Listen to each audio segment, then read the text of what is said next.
मित्रांनो, होळीच्या दिवशी काय वाटेल ते बोलायची मुभा असते, मनातल्या भावना व्यक्त करण्याची ती चांगली संधी असते.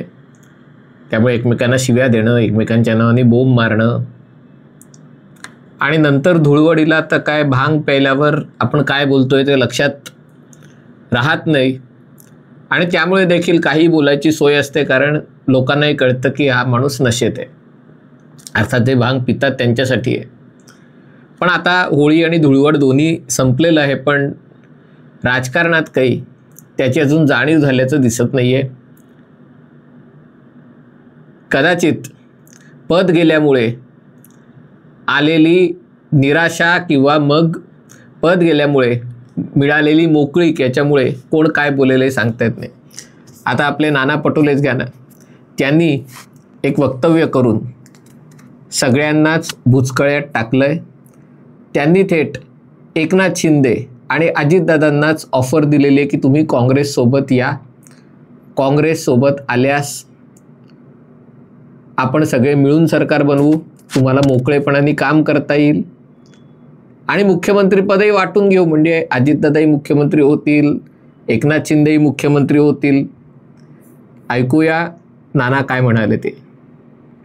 बरोबर जाऊन मी भाजपमध्ये गेले असं नाही म्हटलं, भाजपबरोबर जाऊन त्यांची फार वाताहत होत आहे ते आम्ही ते जवळून पाहतोय सभागृहात. त्यामुळे माझी त्यांना सल्ला अशी आहे की आपण पुन्हा सरकार बनवू, काँग्रेसकडे या तुम्ही. मुख्यमंत्री बनायची होड लागलेली आहे. अजितदादांनी परवा पाहिलं की आता उपमुख्यमंत्री एकनाथ शिंदेच्या खुर्चीवर जाऊन बसलेत, त्यांनाही पहिल्या नंबरच्या खुर्चीवर जायचा वेळ लागलेला आहे. एकनाथ शिंदेना वाटते की माझ्यामुळे सरकार आली, मला देखील दुसऱ्या खुर्चीवर टाकण्यात आलं, त्यामुळे त्यांची खुर्चीची हौस आम्ही दोघांची पूर्ण करून टाकू. नाना पटोले हे बघा, दोघांच्या खुर्चीची हौस पूर्ण करण्यासाठी नानांनी संकल्प सोडलेला आहे. एकनाथ शिंदे त्यांचे 57 लोक घेऊन, अजित पवार त्यांचे 41 लोक घेऊन, म्हणजे अजून जवळजवळ 98 लोक घेऊन जर सोबत आले तर मग हे 298 आणि बाकीचे महाविकास आघाडीचे, आता त्यांची मला जागाही आठवत नाही आहेत, पण शिवसेना उबाठा गटाच्या 20 जागा आहेत काहीतरी, काँग्रेसच्या 13 का 14 आहेत, राष्ट्रवादीच्या 10च असतील जागा जेमतेम. म्हणजे सगळ्या मिळून 40 जागा पण यांच्याकडे नाही आहेत.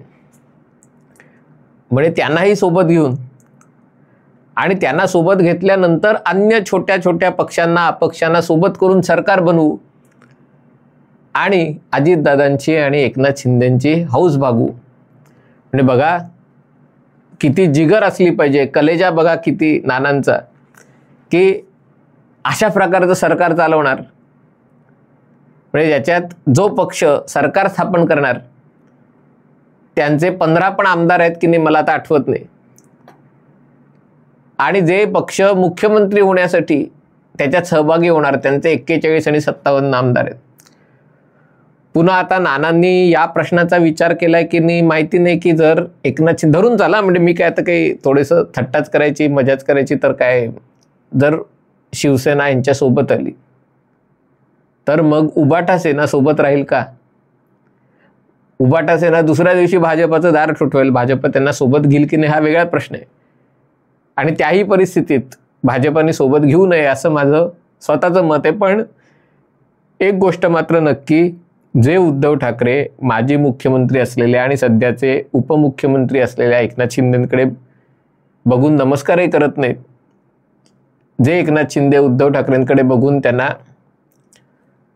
ओळखही देत नाहीत, ते केवळ भाजपाला दूर सारण्यासाठी एकत्र येतील का? आणि ते उद्धव ठाकरे एकनाथ शिंदेंना मुख्यमंत्री होऊन देतील का?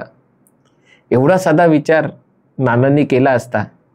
तीच गोष्ट अजित पवारांच्या बाबतीत आहे. अजित पवारांना मुख्यमंत्री करायचं असतं तर शरद पवारांनी 2004 सालीच राष्ट्रवादी काँग्रेस सगळ्यात मोठा पक्ष आहे म्हणून अजितदादांना मुख्यमंत्री केलं असतं. पण अजितदादांना मुख्यमंत्री करायचं नव्हतं केवळ याच कारणासाठी जास्त जागा मिळू नये. आता ते उदाहरण देतील की बिहारमध्ये भाजपाने काय केलं किंवा एकनाथ शिंदे मुख्यमंत्री झाले तेव्हा भाजपाने काय केलं. पण 2004 साली शरद पवारांनी मनात आणलं असतं तर राष्ट्रवादी काँग्रेसला मुख्यमंत्रीपद मिळालं असतं. पण अजितदादांना मुख्यमंत्रीपद द्यायचं नाही म्हणून शरद पवारांनी काँग्रेसला मुख्यमंत्रीपद दिलं. ज्या काँग्रेसच्या विरोधात बंड करून शरद पवारांनी राष्ट्रवादी काँग्रेसची स्थापना केली होती आणि स्वतःकडे गृह खातं RR आबांच्या थ्रू स्वतःकडेच गृह खातं ठेवलं होतं. आणि हा सगळा इतिहास खरं तर नानांना माहीत नसायचं काही कारणच नाही आहे. तुम्ही म्हणाल नाना काहीतरी बरळले असतील, होळीचा रंग अजून उतरला नसेल आणि त्यामुळे का गांभीर्याने घेत आहेत. तर याच्यात गमतीचा भाग म्हणजे नानांकडेच आता कुठली जबाबदारी आहे त्याचा त्यांना पत्ता नाही आहे. कारण काँग्रेस महाराष्ट्रात ज्या अवस्थेत आलेली आहे ते बघता काँग्रेसचं महाराष्ट्रात कुठल्या मुद्द्यावर काँग्रेस आंदोलन करणार, कुठला विषय घेऊन लोकांपर्यंत जाणार हेच काँग्रेसला अजून माहिती नाही. पण नवीन प्रदेशाध्यक्षांकडनं मला थोडीशी अपेक्षा होती कारण ग्रासरूटचा माणूस आहे, कार्यकर्त्याचा आमदार झालेला आहे. पण त्यांनी देखील प्रदेशाध्यक्ष पद मिळवल्यावर राहुल गांधींना खुश करण्यासाठी पुन्हा तो राष्ट्रीय स्वयंसेवक संघ वगैरे सगळा जो सूर आळवलेला आहे ते बघता काँग्रेसमध्ये राहुल गांधींच्या विरोधात कोणी जाईल आणि काहीतरी कुठल्याही मुद्द्यावर जनतेमध्ये स्वतःचं स्थान निर्माण करेल ही शक्यता आता तीही मावळलेली आहे. आणि अशा परिस्थितीत नानांचं वाईट वाटतं कारण नानांनी म्हणजे तसे नानांचं सगळीकडे प्रवास झालेला आहे. काँग्रेससोबत अपक्ष म्हणून, काँग्रेससोबत, भाजपासोबत, आता पुन्हा काँग्रेससोबत. आणि एका प्रकारे लोकसभेत जे यश मिळालं त्याच्यात नानांचा वाटाही आहे. म्हणजे राहुल गांधींची भारत जोडो यात्रा महाराष्ट्रातनं गेली म्हणून काँग्रेस यशस्वी झालं असं नाही आहे. पण जेवढं यश ह्या सगळ्या निर्भय गँगला आहे की त्यांनी जीवाचा आटापिटा करून मोदींना हरवण्यासाठी जो प्रचार केला त्याची व्यवस्था लावणं, त्यांची बिदागी, त्यांचं इकडे तिकडे जाणं वगैरे हे सगळं ही व्यवस्था याबाबत नानांचं तर श्रेय आहेच आहे. पण असं असूनही त्यांना विधानसभेतल्या पराभवासाठी त्यांच्यावर खापर फोडून की नानांमुळे महाविकास आघाडीत एक एकोपा होऊ शकला नाही, काँग्रेसने नानांच्या नेतृत्वाखाली स्वतःला मुख्यमंत्रीपद मिळावं याच्यासाठी व्यूहरचना केली आणि मुख्यमंत्रीपद जाऊ दे महाविकास आघाडीतही पहिल्या क्रमांकाचं पद मिळू शकलं नाही. उबाटा सेनेला काँग्रेसपेक्षा जास्त जागा मिळाल्या आणि त्याची किंमत नानांना मोजावी लागली. आता एका संपत चाललेल्या पक्षात प्रदेशाध्यक्षपदही नसताना, विरोधी पक्षनेतेपद मिळण्याची शक्यताही नसताना 5 वर्ष काय करायचं. मग ते असताना अंताक्षरीला काहीतरी म्हणतात, बैठे बैठे काहीतरी करना है कुछ काम, अंताक्षरी सुरू करके ले प्रभू का नाम वगैरे असं म्हणतात. तसं बहुतेक नानांनी आता पुडी सोडून दिलेली आहे. या पुडीमुळे राजकीय भूकंप होणार नाहीच आहे.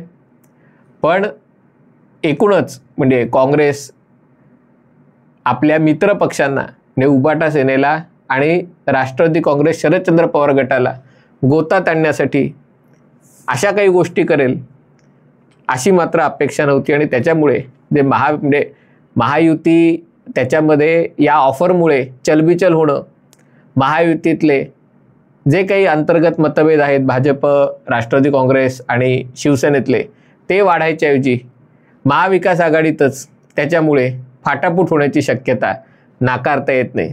अर्थात नानांना त्यांनी काही फरक पडत नाही कारण आता ते जबाबदारीमुक्त असल्यामुळे काहीही बोलायला त्यांच्याकडे सोय आहे.